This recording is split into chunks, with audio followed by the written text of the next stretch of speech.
Hey guys, how are you? It's John C. Morley here, serial entrepreneur. For those of you guys knowing this is Holy Week, happy Good Friday to everyone. Actually, not a happy, but Good Friday to everyone that's celebrating that. And of course, happy Passover to our Jewish friends as well. If you are new to IFYL, it's really simple. You can just pull up your camera app if you're watching us and scan the QR code, click on the yellow ellipse, or you can just go to believemeachieve.com and that'll get you over to my link tree with lots of great information to improve the quality of your life. All right. So I want to thank you for coming. I also want to thank you if you're coming back and supporting me, friends, colleagues, associates. Thank you so much. And if you're watching us on the replay, 1 a.m., 1 p.m., 3 a.m., 3 p.m., 6 a.m., 6 p.m., 12 midnight, 12 noon, or whatever you're watching us, thank you. I really appreciate you making the choice to have us become a part of your day every day. All right, let's get right into the master topic. You know how we do this? Every week we start on a Saturday with a new master topic. We roll all the way through the week and we end up on a Friday. Everybody ready for the master topic? Here we are. How to see the glass half full. All right, we've been talking about this all week. And so the glass is a metaphor. That's what the glass is. The glass is a metaphor for something else. Now, how do you see the glass? If you go grab a glass later and you fill it halfway, do you see the glass half full or do you see the glass half empty? If you see it half full, chances are you're probably an optimist. If you see it half empty, well, you're probably a pessimist and looking at everything and being hard on yourself or negative about things. So, how do you become an optimist when the rest of the world seems to be against you? Well, you can always look for a situation. You can look for something positive in a situation. Now, you could do that by being grateful, by just grounding yourself, taking some deep breaths, and just sitting back and saying, gee, there is a lot here, and there's a lot I could be optimistic about. How do you make optimism a habit? See, that's a little challenging. Making optimism a habit starts out by you having a plan. The one plan is that you're going to find something positive in everything you see and do. Now, that might sound challenging, but when you make it a habit and you make that habit fun, it's like your brain constantly wants to look for something good. That's really what it's about. And so thinking about being positive is one thing, but actually taking the steps and enacting positivity is a completely different thing. So, what does it mean when people say to you, and I've had this from a few people this week, John, I don't see the glass half full or half empty. Remember, that's the question, half full or half empty. I see that you got too big of a glass, or I see the glass is too small. So that's a wise guy, basically, who appears to be a know it all. And they really want to shirk the responsibility of the question. In other words, they can't come to grips with themselves to see the glass is half full or half empty because, let's face it, they're being childish, they're not being adult like, and they're letting their ego get involved. That's right, their ego's getting involved.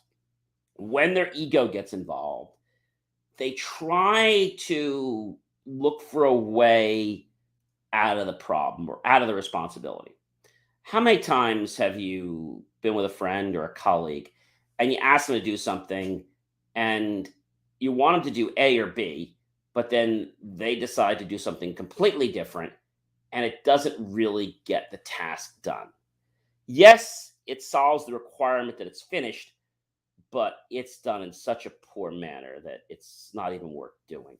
So, seeing the glass half full or half empty is a metaphor.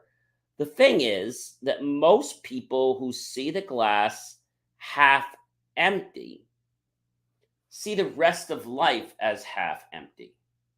Yeah, that's right. They see the rest of life as half empty. So if your life is always empty, then how are you ever going to be able to manifest anything in your life? I mean, let's think about that for just a second. How are you going to be able to manifest anything in this world if you cannot understand how to be positive?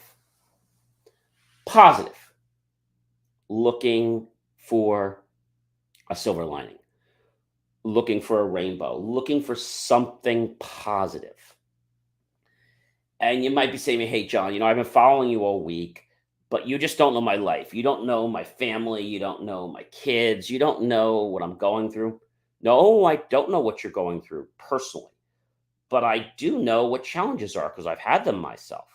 And so when we understand what a challenge is, that's when we have to dig deep and say, okay, how do I become what I'm trying to be? How do I become that? And it's not hard, but it might take a little bit of creativity. So the glass is a metaphor, and anybody who's trying to tell you that, oh, the glass is too big, the glass is too small, you got to fill the glass up with more water.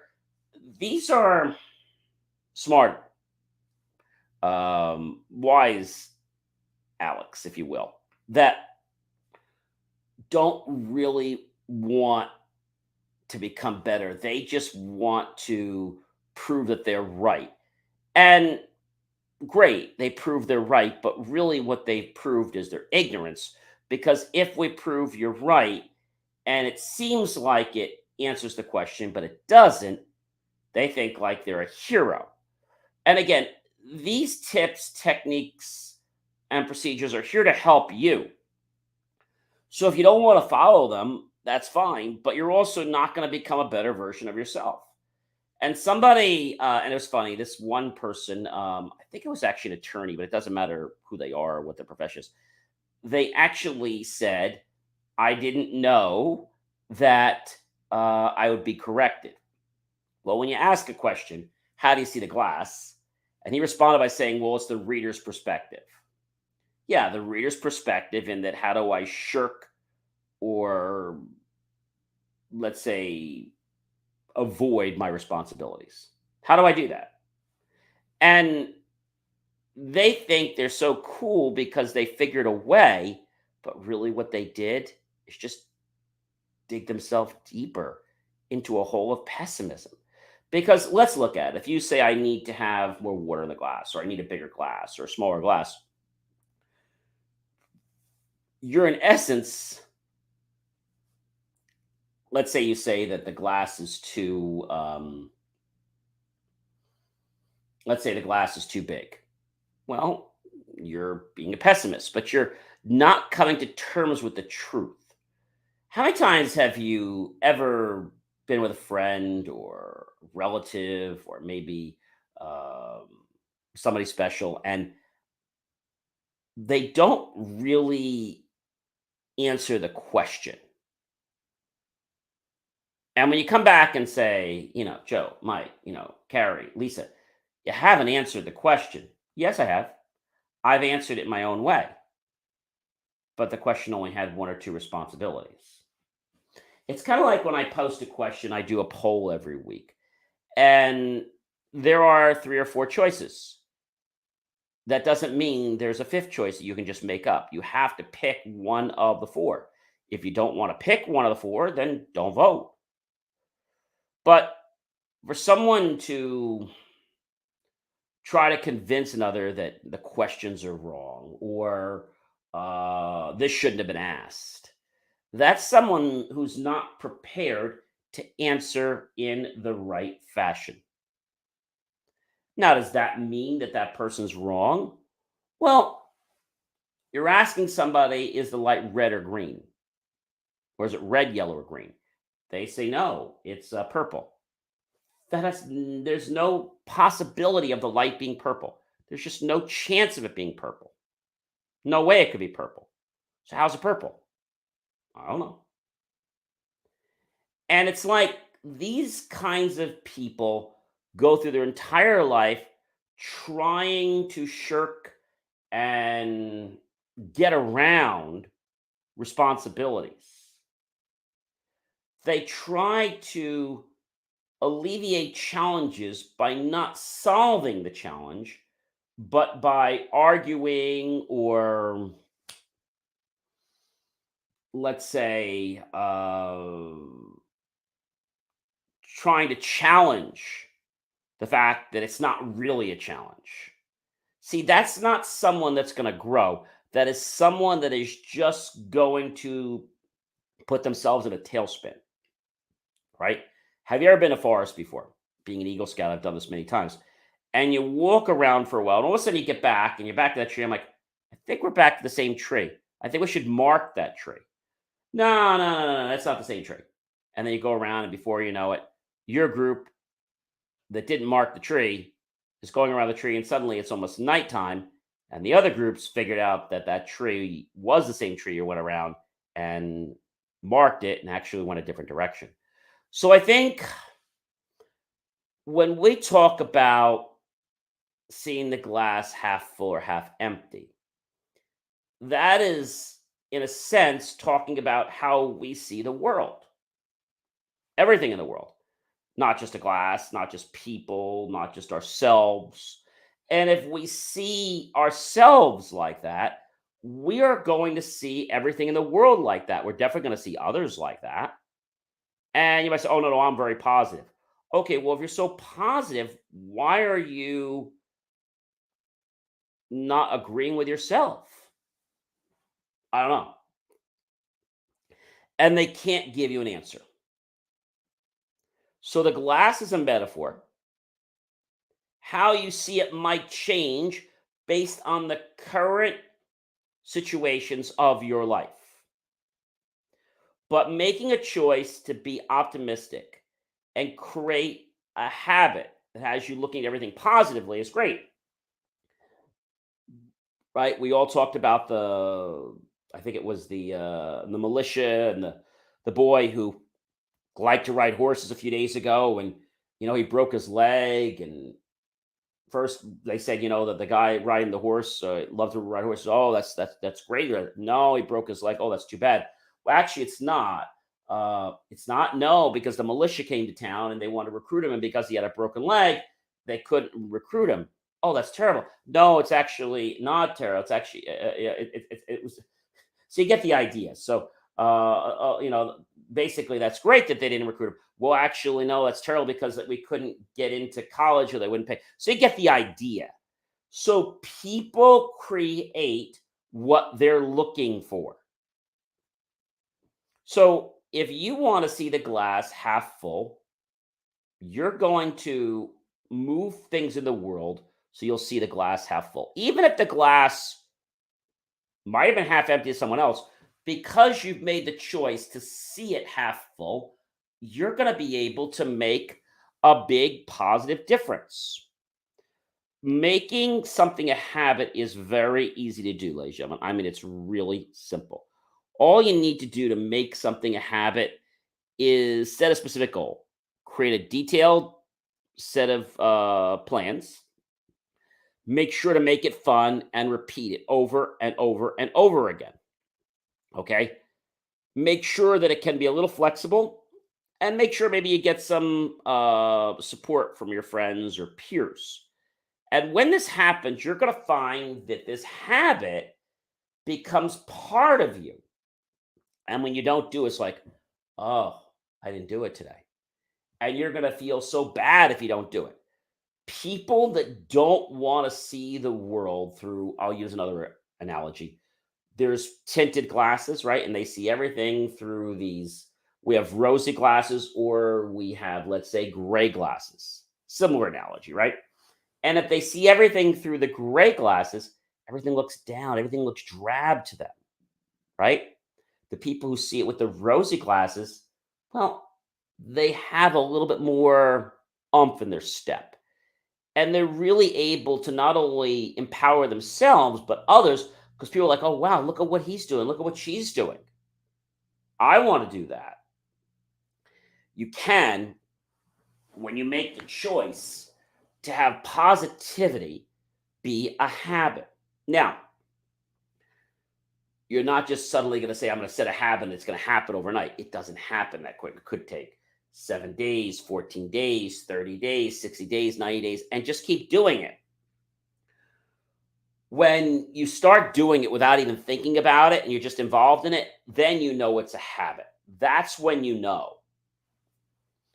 So let's say you get a glass and you show one of your friends or colleagues and say, hey, Mike, is the glass half full or half empty? Oh, it's definitely half empty. Really? Yeah, it's half empty. You need to get more water. And then ask them a similar question. Um, what do you think about the project we're working on? It's terrible. Why? It's going to fail. Everything you ask them is going to be like that. What do you think about the volunteer efforts we're putting forward? They're horrible. Now, you might say, how does that transpire? Because the map of how you see the world is related in that one analogy, that metaphor. And then it just kind of blossoms into everything else in the world. When you start to apply that map, that filter to everything in the world, you start to notice what we learned before from Dr. Dwayne Dyer and also his mentor, Patanjali's. When we change the way we look at things, the things we look at change. When we change the way we look at things, the things we look at change. When we change the way we look at things, the things we look at change. Why is that? Well, because our energy is different. We catch things that we might have missed, right? When we catch things that we might have missed, it's like we now have a different perspective. Just like I told you about seeing the 6 or the 9. You remember that the 6 golf club has the line underneath, but the 9 doesn't. So our perspectives, okay, which come from our senses, which would be sight, smell, hear, touch, taste. And remember the 6th one that we're talking about is proprioception, which comes from receptors in our body, around our muscles, ligaments, and tendons. And by those receptors, we're able to get a position of where that part of the body is and relativity to space. You close your eyes, you can move your arm, you can close your fist, and you'll know that fist is closed because of proprioception. When we have our senses and we pull that data in, okay, we're able to create what we have without seeing it. Okay? Perceptions, right? A perception is something we're able to assimilate based on data that we gather. So if we use our senses, we're able to get cues from the world. We're able to get feedback. And we've learned from other videos in the past and shows that CCF, consistent constructive feedback, is the key to success. Because if we know that we can get feedback and be able to alter our course, stay on track, that consistent constructive feedback is gold to us. And it's something that we can never live without. Other people also want consistent constructive feedback. So if you're a negative person, who would want to take your feedback? No one. So the moral of the story is the glass that you have and the way it looks and your perception of it comes from your senses and the experiences you've had in life. And then you could choose to apply that filter to anything in life. And you're always going to find something positive in it. But it's going to take time because we're not born with the positive gene. There's so many people around saying, oh, it's never going to work. That's never going to work. This isn't going to work. You're never going to do that. Ask them a question. Well, you know, Joe, that's a very interesting observation. I'm curious. what makes you say a statement like that? And they're either going to shut up or going to be like, oh, nothing ever works. What do you mean? Nothing ever works for me. That's for you, but things work for me all the time. Yeah, but it's not going to work. You've already got that negative mindset. So you got to change the negative mindset before you can change the effects that you'll have in your environment. Ladies and gentlemen, I hope you've enjoyed this week as much as I have, which again is how to see the glass half full. And remember, ladies and gentlemen, seeing the glass half full or half empty is a choice, just like the choice of you wanting to find positivity in everything you do. You guys know who I am. I'm John C. Morley, serial entrepreneur. It's been a privilege, been a pleasure, been an honor to be with you this fantastic week. I've got another great master topic, coming up tomorrow. I hope you'll like, love, support the channel. Definitely comment below. Tag your friends, colleagues, and associates. Share this out with everyone you know on social media. Go to my YouTube channel, John Space C Space MRLY Space Serial Entrepreneur. Look for that key phrase to help keep our content free. Make the choice, ladies and gentlemen, to buy my team and I a cup of coffee, a bowl of fruit, or a savory dessert. Either way, we're going to invest those pennies and dollars into new hardware, new technology, new equipment, new software, even if it's to give you the most jaw-dropping motivational content to empower you to change your life.